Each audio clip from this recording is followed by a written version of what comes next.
ओम नमः सिद्धेभ्यः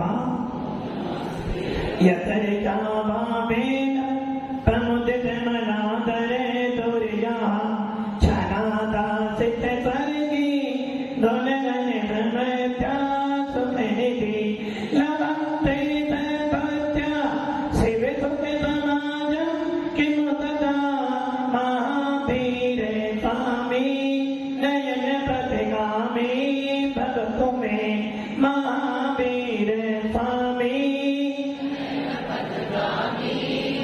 महावीर स्वामी गुरुवाह पंथनो नित्यं ज्ञान दर्शने नायिका चारित्राणां गंभीरा मोक्ष मार्गोपदेशिका पंच प्रवृत्ति भगवान की एक रातिनाथ भगवान की अंतिम सत्संगति भगवान महावीर स्वामी की आचार्य श्री कुंड भगवंत की आचार्य श्री उमा स्वामी भगवंत की आचार्य श्री विमल सागर जी महाराज की आचार्य गुरुदेव सरस्वती सागर जी महाराज की 3 करोड़ मुनि रत्नों की द्वादशांजलि वाली माता की बोले जीवन को आचार्य स्वामी सुंदर सागर जी गुरुदेव की भव्य आत्माओं भगवान महावीर अंतिम शासनपति जिन्होंने 30 वर्ष की आयु में दिगंबर भेष को धारण किया, जिन्होंने सारा राजपाट छोड़कर जिनके पिताश्री के पास में कुबेर इंद्र भी आराम से बैठता था। अब आप विचार कर लेना, जिसके घर में कुबेर बैठा हो उसके पास में किसी की भी कमी। ऐसे भगवान महावीर जब राजकुमार अवस्था में थे तो कुबेर इंद्र ने अपना सारा खजाना कहां पे रख दिया? राजा सिद्धार्थ के महल में रख दिया। वो महावीर का जीव जो तीर्थंकर पद को लेकर आया था, उसने विचार किया हर पर्याय में धन मिला है, हर पर्याय में परिवार मिला है, किंतु हर पर्याय में तीर्थंकर प्रकृति नहीं मिलती है। ऐसे भगवान महावीर के जीव ने उस वर्तमान में सारी संपत्ति त्याग कर दिगंबर मुद्रा धारण करे और 30 वर्ष की उम्र के बाद 12 वर्ष तक घोर तपस्या कर केवल ज्ञान की प्राप्ति की और राजगिरी के 5वें पहाड़ पर विपुलाचल पर्वत पर जब भगवान महावीर को केवल ज्ञान की प्राप्ति हुई तो कुबेर इंद्र ने चित्रा पृथ्वी से 20,000 हाथ ऊपर विशाल समोसरण लगाया। जिस समोसरण में भगवान महावीर विराजमान थे, उस समोसरण की 12 सभाओं में एक ऐसी सभा भी थी जिस सभा में मने पड़े जाने वादी परवादी विद्या रिद्धिधारी शिक्षक अवधि जानी मुनिराज बैठे थे और इनके साथ में ही 11 गंधर्व प्रविष्टि बैठे हुए थे, जिसमें सबसे पहले इंद्रभूति गौतम बैठा हुआ था। उस इंद्रभूति गौतम ने भगवान महावीर के समोसरण में पूछ लिया कि भगवान जैन शासन में तत्वास सूत्र बाइबल है। जैन शासन कहा यदि कोई बाइबल है तो तत्वास सूत्र है। इस तत्वास सूत्र की रचना इसके से जो कि जब भी कोई कार्य होता है बिना निमित्त नहीं हो सकता। आप लोग खाना खाते हो, क्यों खाते हो? सतीश जी, खाना खाते हो, क्यों खाते हो?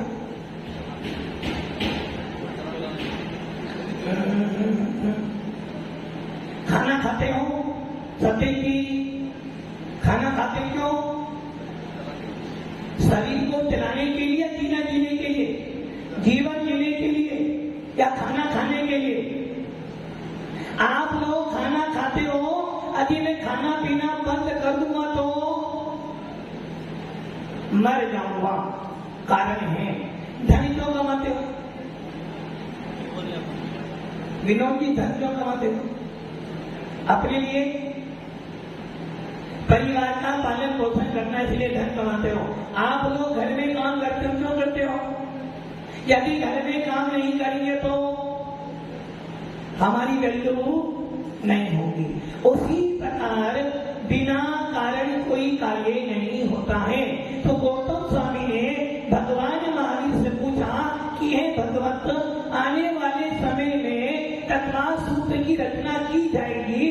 जिस प्रकार हिंदुओं में गीता बाइबल है, जिस प्रकार कुरान शरीफ मुसलमानों में पूजनीय बंदनी है, वैसे ही जिन शासन में तत्वास सूत्र बाइबल जैसा, कुरान जैसा, गीता जैसा पूजा जाएगा, इसकी रचना का मूल कारण क्या है?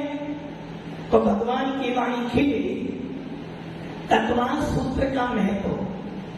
तत्वास सूत्र ऐसा ग्रंथ है जिस पर सबसे ज्यादा आचार्यों ने लिखा है। नंबर 2, तत्वास सूत्र ऐसा ग्रंथ है जो दिगंबर धर्म में भी जाना जाता है और श्वेतांबर संप्रदाय में भी पढ़ा जाता है। अंतर क्या हो गया है?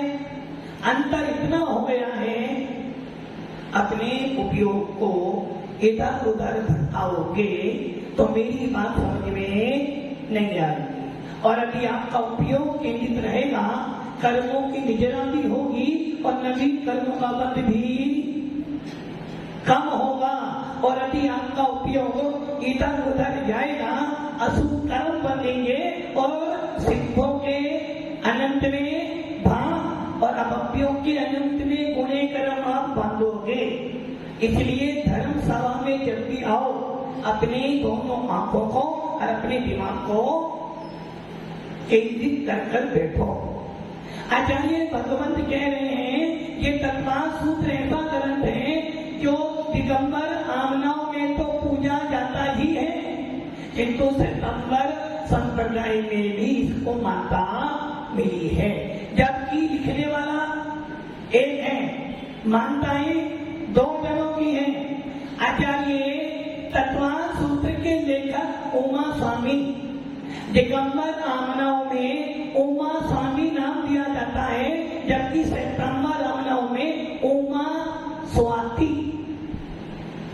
नाम में थोड़ा सा अंतर कर दिया गया। अब ये नाम कैसे पड़ा, इनके लेखक कौन है, ये चर्चा बाद की है। तत्वास सूत्र का मूल इसलिए है कि तत्वास सूत्र को पढ़ लेने पर सारे जैन शास्त्र का मर्म समझ में आता है। तत्वास सूत्र पर सबसे ज्यादा आचार्यों ने लिखा है और ये तत्वास सूत्र कैसा है, दोनों आमनाओं में पूजा जाता है। अब इसकी रचना कैसे हो गई? आचार्य भगवंत सर्वार सिद्धि पूज्य का स्वामी, जिनका मुनि अवस्था का नाम आचार्य देवनंदी था, किंतु उनका नाम पूज्य पाद क्यों पड़ा? क्योंकि देवों ने इनके पूजा की थी। जो देवों द्वारा पूजनीय थे उनका नाम हो गया पूज्य पाद। जिनके पैर पूजनीय हैं देवों के द्वारा, ऐसे पूज्य पाद स्वामी। जिनके पैर मात्र धोने से लोहे का बर्तन सोने का बन जाता था, ऐसे पूज्य पाद स्वामी ने सर्वार सिद्धि सबसे पहला ग्रंथ तत्वास सूत्र पर लिखा। और जब ये तत्वास सूत्र पे टीका लिखी तो पूज्य पाद स्वामी कह रहे हैं कि ये आसन भव्य जी, कौन सा जी?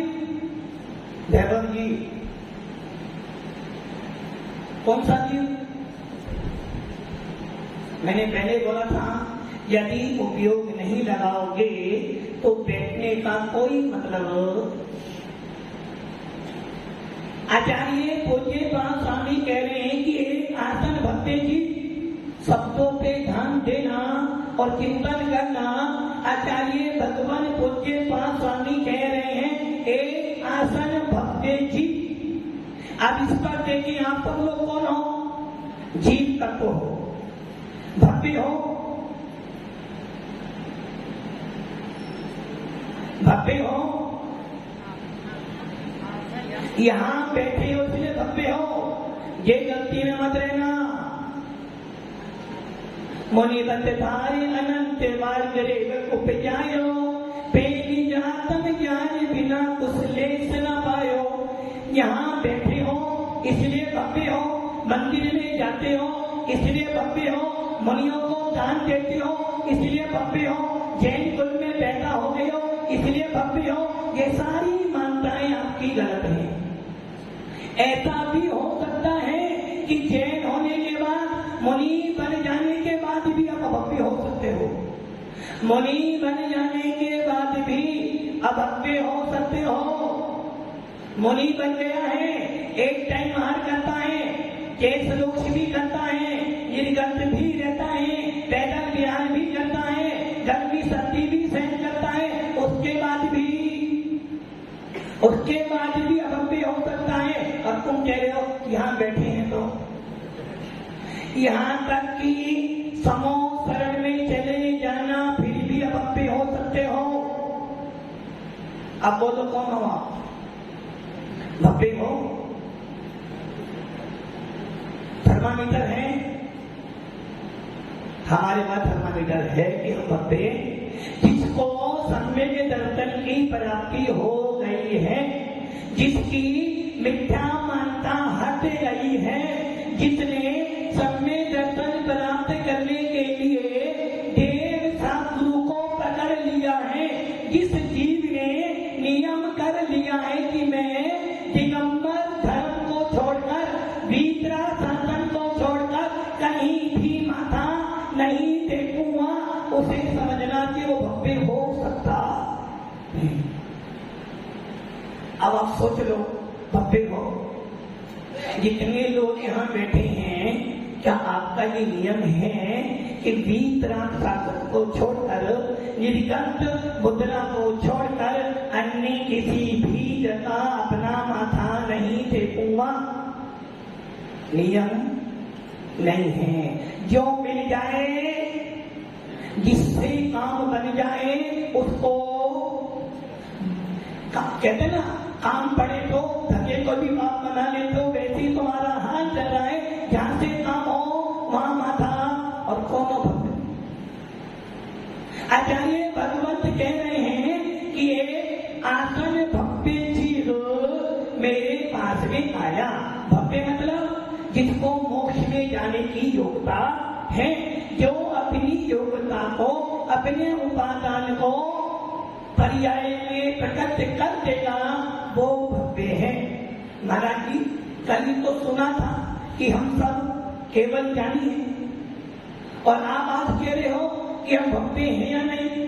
केवल ज्ञान की शक्ति आपके अंदर है, और आपके अंदर ही नहीं, एक इंद्री से लेकर 5 इंद्री तक मच्छर के अंदर भी केवल ज्ञान की शक्ति बैठी है।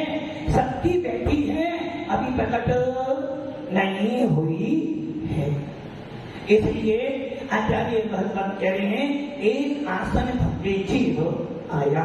और आसन मतलब निकट भव्य, 2-4 भव्य में नहीं, 1-2 भव्य में जो मोक्ष चला जाए उसे कहते हैं आसन भव्य जीव। एक आसन भव्य जीव आया और उसने पूछा कि भगवान आत्मा का हित किसमें है?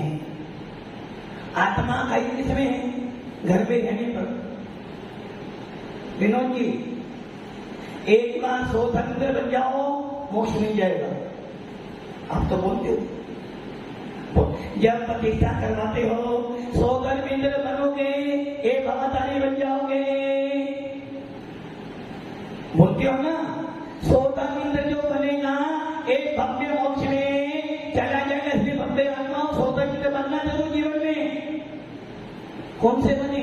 पैसे देकर बने। पैसे देकर मोक्ष नहीं मिलता, पैसे देकर आत्मा की निर्मलता नहीं होती। धन संपत्ति जोड़ने से, नरेंद्र जी, धन संपत्ति जोड़ने से चैन को नहीं मिलता।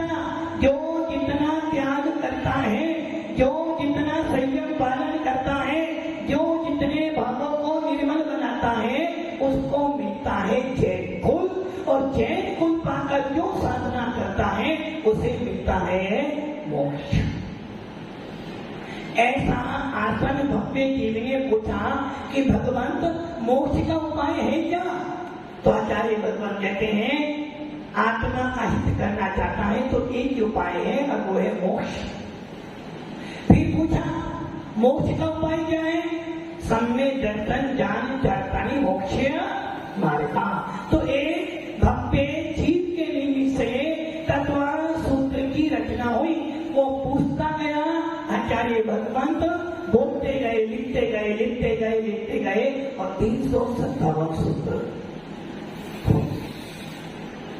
आचार्य अंकलन देव जिन्होंने राजवार्तिक लिखी तत्व सूत्र पर, वो कहते हैं कि एक भव्य जीव आया, किंतु उसका नाम क्या था?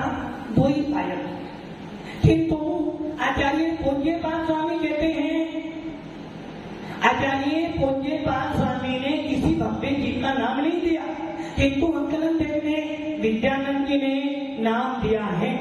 अब ये नाम को कहां से लाए, किसने दिया, इसका आधार क्या है, ये सारी बातें विचारनी है। किंतु ये निश्चित है कुछ भी हो, भव्य जीव तो था, कोई ना कोई निकट भव्य जीव आचार्य भगवान के पास में पहुंचा और तत्वा सूत्र की रचना हो गई। आचार्य सूरसागर जिन्होंने तत्वा कृति लिखी, वो कह रहे हैं कि एक बड़े उद्यान में एक शिला पर आचार्य भगवंत बैठे हुए थे, उनके आसपास में मुनि मंडली विराजमान थी, और एक द्वैपायन नाम का भव्य जीव पहुंचा और भगवान के चरण स्पर्श कर कर पूछता है कि हे भगवान, आत्मा का हित करना चाहता हूं, कोई उपाय बताओ। और तत्व की रचना होती चली गई। एक और घटना मिलती है जिसे आप सब जानते हो, जब जब भी 10 लाखन पर्व आते हैं, ये घटना सुनाई जाती है कि एक मुनिराज नगर में आए और हार करने के लिए गए, और एक घर में विधि मिल गई, और जब हार करके लौट रहे थे तो उनकी दृष्टि दीवार पर उस शब्द लिखे थे उस पर पड़ गई। उस पर लिखा था दर्शन ज्ञान चरतानि मोक्ष मार्ग। आचार्य भगवान ने देखा और विचार किया, दर्शन ज्ञान चरतानि मोक्ष मार्ग सूत्र अधूरा है, इसे सही कर देंगे। उन्होंने क्या करा, एक शब्द जोड़ दिया सम्यक। तो क्या बन गया?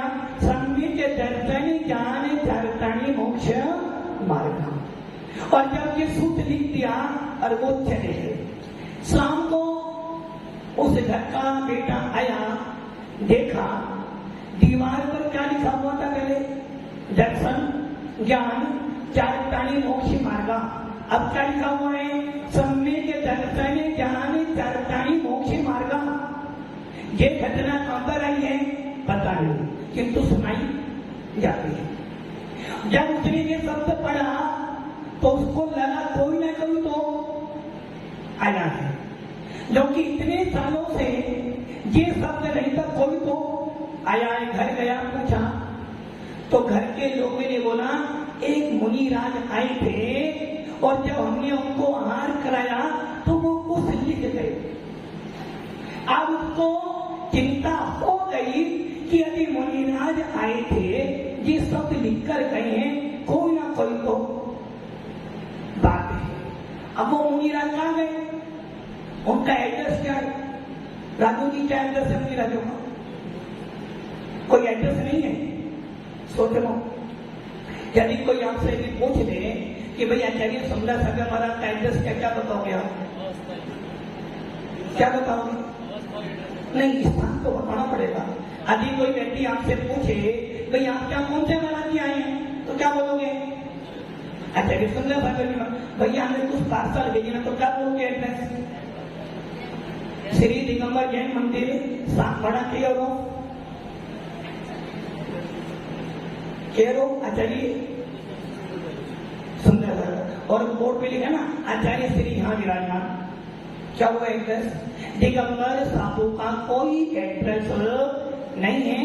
इतना होता है कि वर्षा काल में 4 महीने अथवा कभी कभार 1 महीने 2 महीने जहाँ रुक जाते हैं, कोई उनका एड्रेस हो जाता है। 28 एड्रेस उसके की है, और वो है मोक्ष या अपनी आत्मा।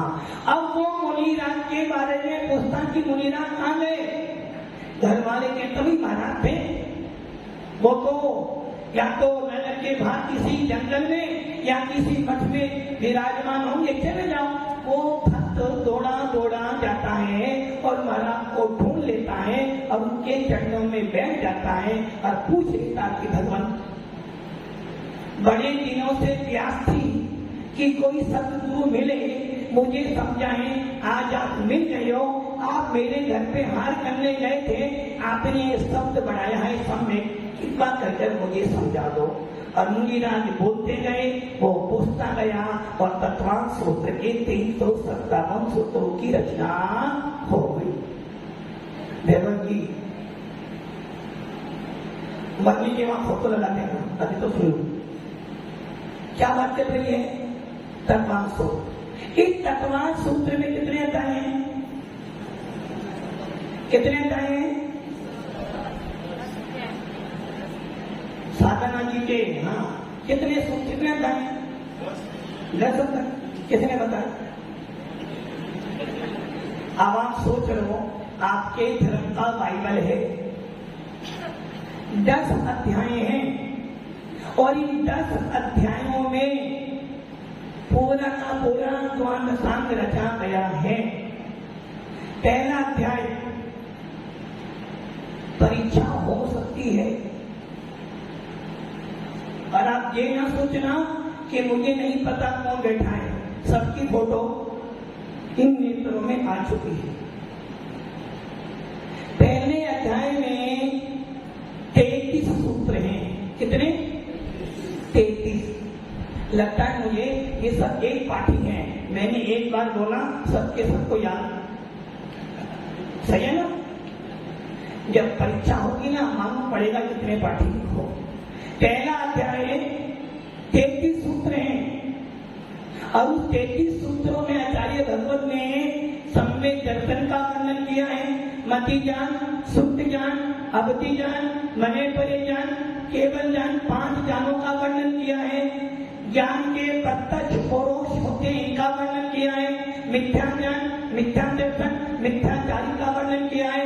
मति ज्ञान, सुप्त ज्ञान, अवधि ज्ञान, मने परे ज्ञान के भेद पर भेदों का वर्णन किया है, और अंत में 7 प्रकार के नियमों का वर्णन किया है। अर्थात पहले अध्याय में ज्ञान का वर्णन किया गया है। और ज्ञान किसमें होता है? ज्ञान किसमें पाया जाता है? कवन जी, ज्ञान किसमें पाया जाता है? कवन जी, जो ज्ञानी हो।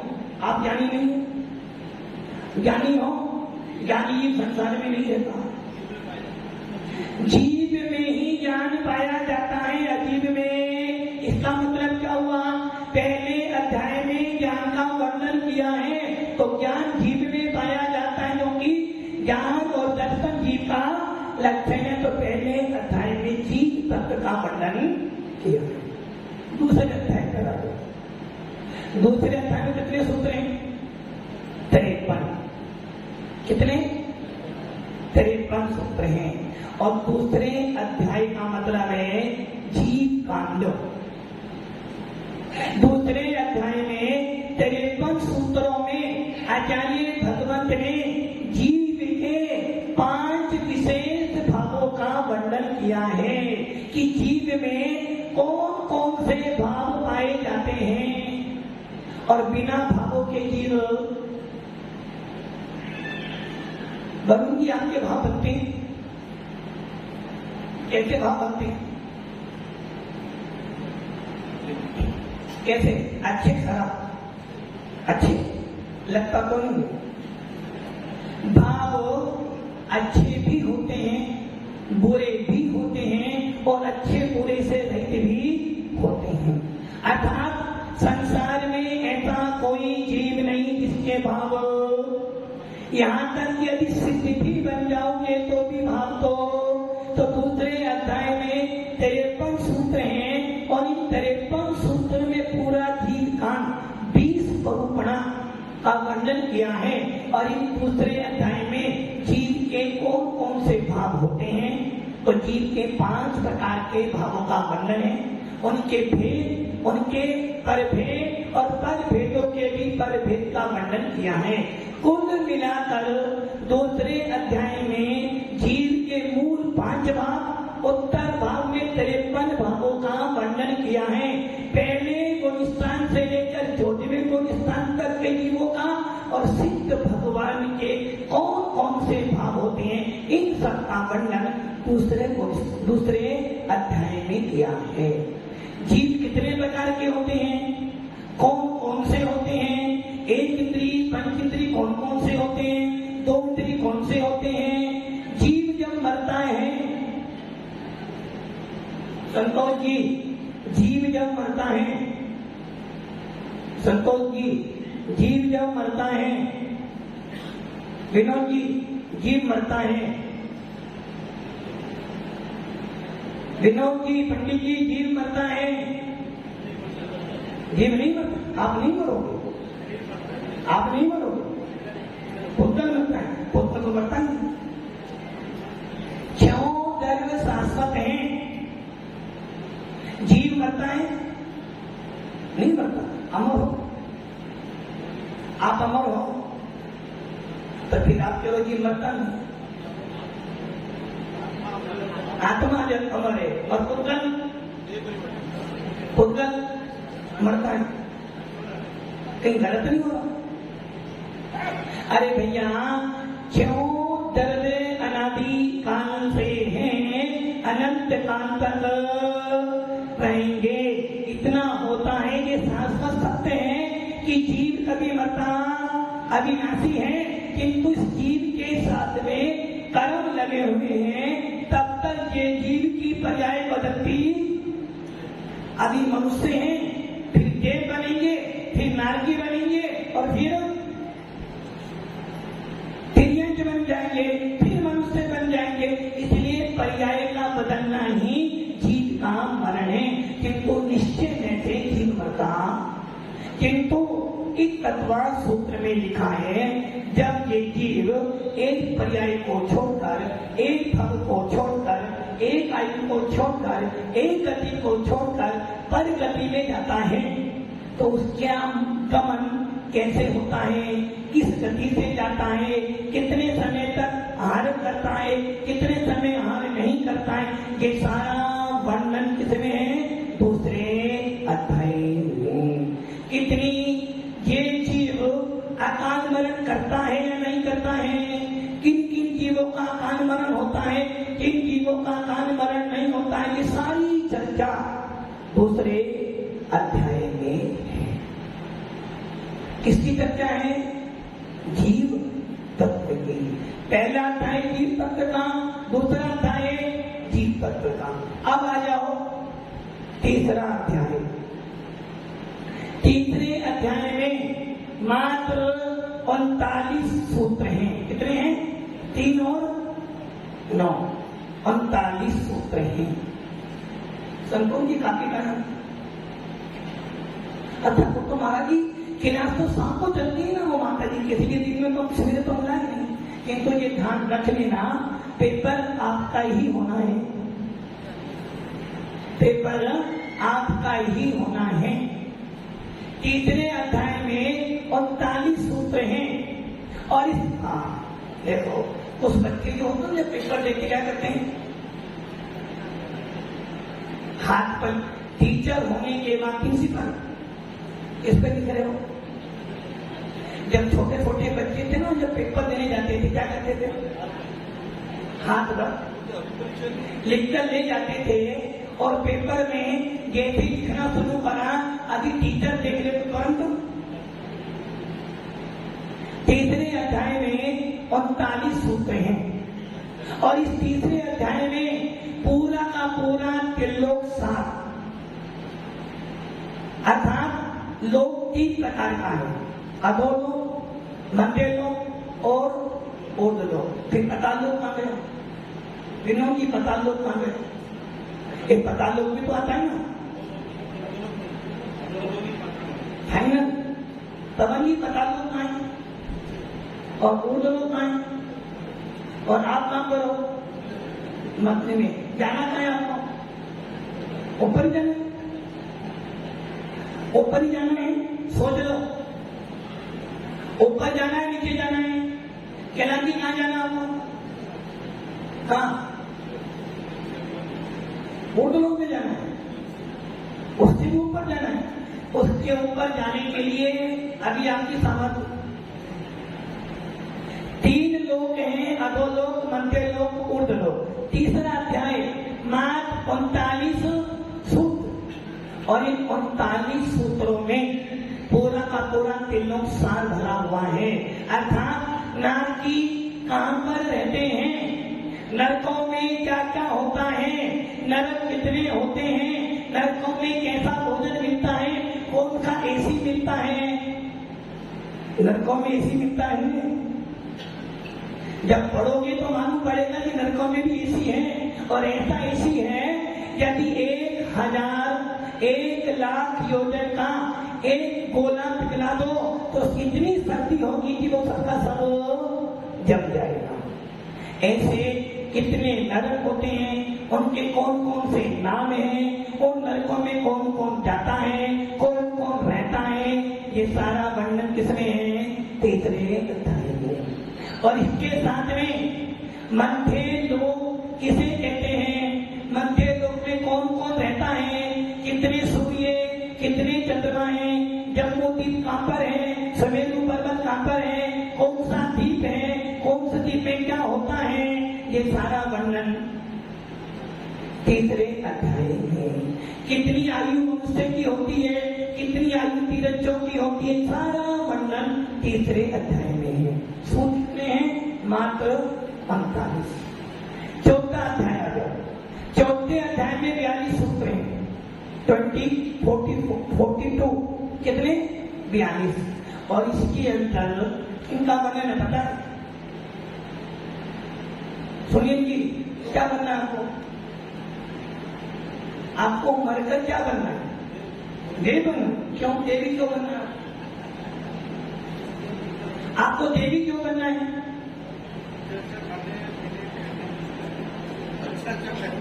अच्छा अच्छा पहने को मिलता है, किंतु देह गति में गड़बड़ी है, देह गति में गड़बड़ी है, वहां पर मोबाइल नहीं मिलता है और देह गति में खाना पीना नहीं मिलता, खाना पीना नहीं मिलता देह गति में, तो क्या करोगे जाकर, उस खाने पीने को नहीं मिलेगा, भूख लगेगी। देवों को भी भूख लगती है, देवों के अंदर भी असाता बेचनी गर्म का उदी आता है, उनको भी भूख आती है, नींद आती है, वहां एसी भी नहीं है और लाइट भी नहीं है।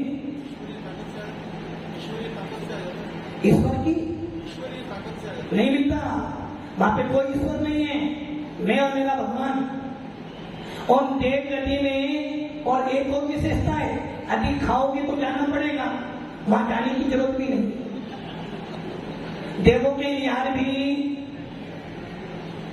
और सबसे बड़ी विशेषता देवों के छोटे छोटे मोबाइल भी नहीं होते, वहां बच्चे ही नहीं होते, संतान नहीं होती देवों की।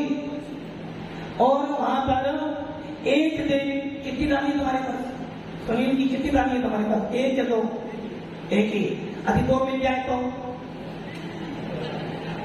2 मिल जाए और महाराज कहेंगे कि तो मिलेगी तो महाराज अभी तो हंस भी रहा हमारे हंस भी नहीं पाएगा।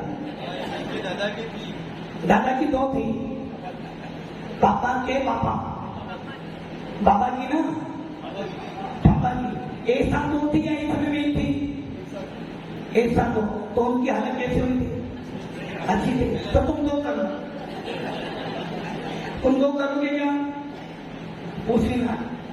देव बन जाओगे, कम से कम छोटे से छोटे देव को भी 32 तो रानी, 32 देवियां तो मिलेंगी। कितनी लेनी है? तो फिर दोनों देव बनना है। चौथे अध्याय में ऊर्ध्व लोक का वर्णन किया है। देव किसे कहते हैं, कितने प्रकार के होते हैं, कौन कौन से होते हैं? सूर्य, चंद्रमा, जिनको साइंस कहता है ना, मंगल पे गए, मंगल पर मकान बनाया है, बुध पर मकान बनाया है, चंद्रमा पर रहकर आए हैं। उस चौथे अध्याय में सूर्य, चंद्रमा, मंगल, बुध, शुक्र, शनि, इन सबका वर्णन है। देव कितने प्रकार के हैं, कैसे दिन रात होता है, देव क्या करते हैं, कहाँ पर जाते हैं, कैसे रहते हैं, कैसा खाते हैं, सूर्य में क्या है, चंद्रमा में क्या है, कौन सूर्य को पकड़ सकता है, कौन चंद्रमा पर जा सकता है, ये सारा वर्णन चौथे अध्याय में। अर्थात जिनको साइंस को जवाब देना हो उनके लिए चौथा अध्याय। और साथ में ये भी दिया है, जो लोग कहते हैं कि हम चंद्रमा पर, सूर्य पर रहकर आए हैं, ये सारी बातें उनकी गलत है। क्योंकि यहाँ चित्रा पृथ्वी से 790 योजन, कितना? साइंस की सबसे गलत बात होगी इसी बात की। साइंस कहता है कि हम कहां पर रहकर आए, चंद्रमा पर, मंगल पर, सूर्य विमान पर, और जबकि हमारे गिनीन्द्र देव कहते हैं चित्रा पृथ्वी से 790 योजन, कितना? और एक योजन 6000 किलोमीटर, कितना? 790 योजन इंटू 6000 किलोमीटर, कितना हो जाएगा? और साइंस कह रहे हैं कि हम कहां पर होकर आए, चित्रा पृथ्वी से 790 योजन ऊपर जाने पर शुरू होते हैं तारे, उसके ऊपर भी सूर्य, फिर चंद्रमा, फिर मंगल, फिर बुध, फिर गुरु, फिर शुक्र, फिर शनि। तो जिनको देवों के बारे में जानना हो, सूर्य चंद्रमा के बारे में जानना हो, सूर्य पर्वत के बारे में जानना हो, देव क्या करते हैं? लोग कहते हैं कि देव मांस का भोजन करते हैं, और ऐसा कर करके अन्य मत के लोग देवी देवताओं के सामने बलि चढ़ाते हैं। अरे भैया, एक तरफ तुम कहते हो सब किसकी देन है? भगवान की नहीं, अल्लाह की देन। एक हो जाए, दो हो जाए, 4 हो जाए, 10, 15, किसने दिए? अल्लाह ने दिए। किसी को गरीब, किसी को अमीर किसने बनाया? अल्लाह ने बनाया। सब अल्लाह की देन है। भगवान के बिना तो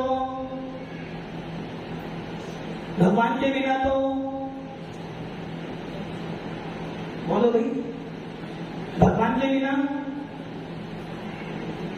प्रेरणा की, भगवान के बिना पत्ता भी, भगवान के बिना पत्ता भी। ये बात अलग है कि भगवान के बिना पत्ता ना हिले, असली जी, भगवान के बिना पत्ता तो इतने रखा हो जाएगा। भगवान के बिना पत्ता भी नहीं हिलता, इसलिए देवी देवताओं को बलि चढ़ा कर अपनी पूर्ति करते हैं। और क्या कहते हैं? भगवान को ठंड लगती है इसलिए रतन कंबल दिया जाता है,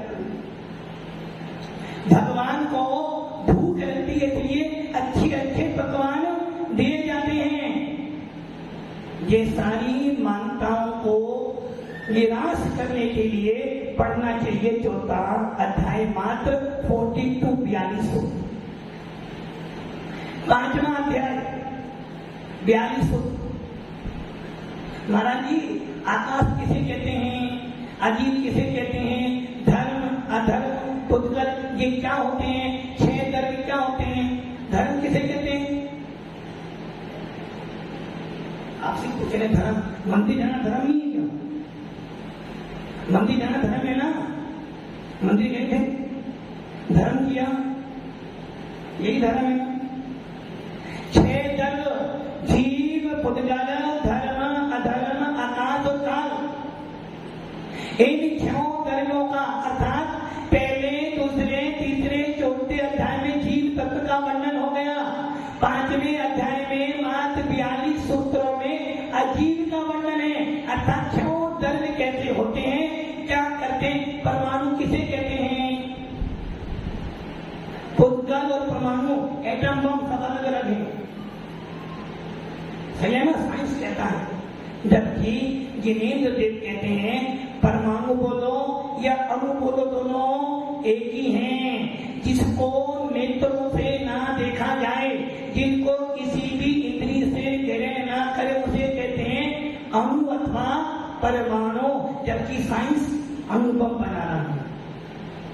इसलिए जिनको अजीब तत्व के बारे में जानना हो उनके लिए 42 सूत्रों में 5वां अध्याय है। 6ठा अध्याय, 6ठा अध्याय मतलब दिन भर क्या करते हो, दिन भर सवेरे से लेके रात तक क्या करते हो, क्रिया करते हो ना, कभी मन से, कभी वचन से और कभी रोते हो, कभी हंसते हो, कभी अज्ञान से ज्ञानी का अपमान करते हो, कभी मोह करते हो, कभी साता बांधते हो। अर्थात कर्मों का आना, क्या कर्म आ रहे हैं आपके पास, कर्म आते हैं ना, कहां से आ रहे हैं, क्रिया से। काये वांग मना कर्म योगा, जो क्रिया करते हो उससे कर्म आते हैं और उसको कहते हैं आश्रव। मात्र 27 सूत्र, कितने, 27। 27 सूत्रों में दिन भर आप जैसे जैसे काम करते हो उनसे कौन कौन से कर्म बनते हैं, आपने कैसे भाव किए, वैसे कर्म आया, उसे कहते हैं आश्रम। तो 6ठे अध्याय में आश्रम का वर्णन है, शुभ आश्रम अशुभ आश्रम। कितने सूत्र, अब ये 27 सूत्र पढ़ लोगे ना, महाराज जी माला क्यों करते हैं, माला करते हो ना, उसमें 108 आने क्यों होते हैं, महाराज जी मंदिर जाने से क्या होता है, किसी मुनि राय की निंदा करने से क्या होता है। श्री बाल के पूर्व भगत ने एक मुनि राज को कोड़ी बोला था, तो उस अगली पर्याय में श्री बाल को कोड़ी बनना पड़ा। किन कारणों से कर्म आते हैं, और अब आप देख लो कि एक मुनि राज को 2 व्यक्तियों ने मिलकर मार दिया। 2 व्यक्तियों ने, जिसमें से एक टोपी वाला और एक माली फूल वाला, एक फूल वाले ने और एक दाढ़ी वाले ने मिलकर मुनिराज को कैसे मारा, पहले करंट मार दिया, करंट देने से जब मर गए तो उनकी बोरी के टुकड़े करके बोरी में बांधकर नीचे डाल दिया। अब आप सोच लो, ऐसे मुनि की हत्या करने वाले की गति क्या बनेगी। नरक को उनको मिलेगा जो थोड़ा संकलेश का काम करते हो, नरक के नीचे भी निगोद है, ऐसे जीव की कोई गति तो होनी है निगोद। अब आप सोच लो, एक मुनिराज की हिंसा का मतलब है कितने क्रूर परिणाम।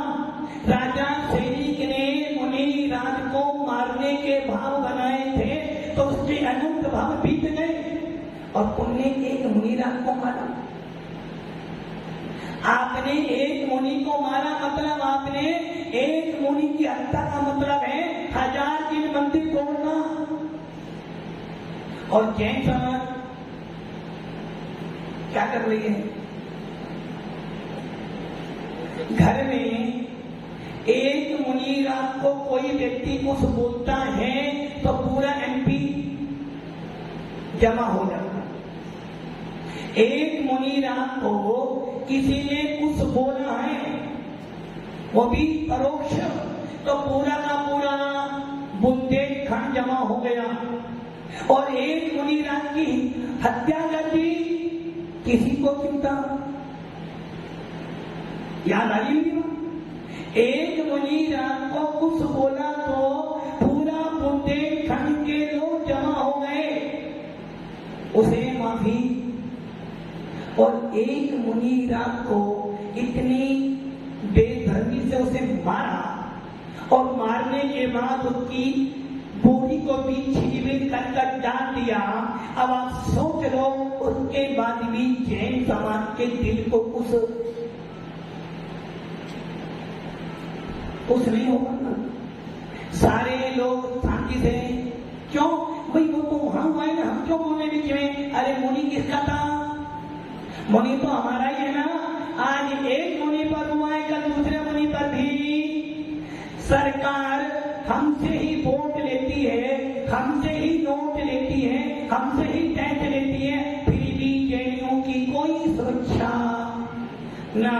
मंदिरों की सुरक्षा है। जब मंदिर अभी मुझे बताया था 2 दिन पहले कि महाराज जी हम लोग बेंगलोर गए थे। बेंगलोर की खुदाई में 2-3 मंदिर, इतने प्राचीन जैन मंदिर जिसमें भगवान की बड़ी बड़ी प्रतिमाएं हैं और ऐसे खंभे तैयार हैं जिसमें इतनी सुंदर आकृतियां बनी जो बन नहीं सकती। गवर्नमेंट ने वो तीनों क्षेत्र अपने हाथ में ले लिए और उनको क्या कर दिया? पर्यटन क्षेत्र बना दिया है। जूते चप्पल जाते हैं, सब लोग खाते पीते हैं और जैन समाज चुपचाप हो। जैन समाज हम क्यों लड़े? राजू जी, घर किसका है? घर किसका है? आपने सबका। आपका। मैडम किसकी है? आपकी। लाड़ी किसकी है? आपकी। गाड़ी किसकी है? आपकी। महाराज किसके हैं? हमारे। मकान किसका है? हमारा। हमारा। मकान किसका है? मेरा। महाराज किसके हैं? हमारे। मंदिर किसका है? मेरा। हमारा। गिरवानी किसकी है? हमारी। पत्नी किसकी है? बस यही अंतर है। आप कह रहे हो मंदिर किसका है? सबका। अरे वो कर लेंगे ना, मुझे तो क्या, बस यही हो रहा है। महाराज किसके हैं? हमारे। बच्चा किसका है? अभी बच्चा 1 घंटा, असली जी, अभी बच्चा 1 घंटा लेता है तो पूछोगे बस पूरे स्कूल को इनाम दोगे और बच्चा शाम तक नहीं आ पाए तो बस वाले की तो, और मुनि राज ना मिले तो, अरे कोई बात नहीं, पाबंदी अध्यक्ष बने तो है चतुर्मा के, उनकी जाने वो जाने, हमें क्या करना? चतुर्मा कौन करवा रहा है? समाज। सोच लाया कौन? पवन की लाई, अश्विनी ले आई, वो समाज है, हमें मतलब ही नहीं। क्यों बोलूंगी? जिम्मेदारी किसकी है? अध्यक्ष किसको बना दिया? टोपी बना दी ना हमने एक बार, अब वो जाने, उसका काम जाने, हमारी छुट्टी। सही है ना? और जब महाराज जाएंगे ना, महाराज ही देखा चतुर्मा हमने करवा दिया हमने, और जब लाए पवन की लाए हमारे पवन की, और जब देखा हमारा अति अच्छा हो जाए तो हम सब ने किया। और कोई गड़बड़ी, पवन जी पहले बोला था देख के ना गड़बड़ी होगी ना, सारे जूते पवन जी पर।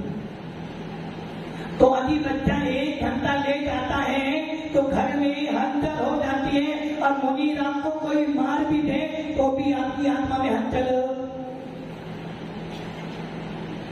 बस यही सारा वर्णन है 6ठे अध्याय में। 6ठे अध्याय में ये वर्णन कर रहे हैं मुनि की निंदा करने से, मुनि पर उपसर्ग करने पर कौन सा कर्म बनता है? ये देव के प्रति दुर्भावना व्यक्त करने से कौन सा कर्म बनता है? महाराज जी मंदिर तो रोज जाते हैं, पूजा भी करते, ना जाने ऐसे कौन से पाप कर्म का होते हैं कि मंदिर जाते कि हमारा काम कोई ना कोई तुमने गलत काम किया था, गलत आश्रम हुआ है।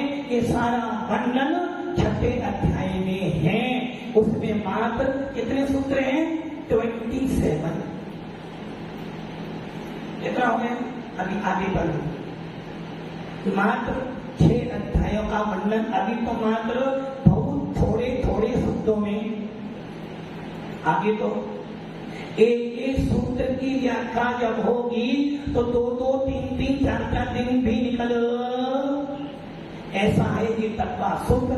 तो व्याख्याओं आगे इस तत्वा सूत्र को यदि अच्छी तरह समझ जाओगे, जीवन में परिवर्तन आएगा, आत्मा का भाव बदलेगा और भाव बदलेंगे, कर्म कम आएंगे, भाव परिवर्तित होंगे, तो संयम के प्रति रुझान होगा और जब संयम के प्रति जाओगे तो एक दिन सिद्ध अवस्था को प्राप्त करोगे। ओम नमः सिद्धेश्वराय।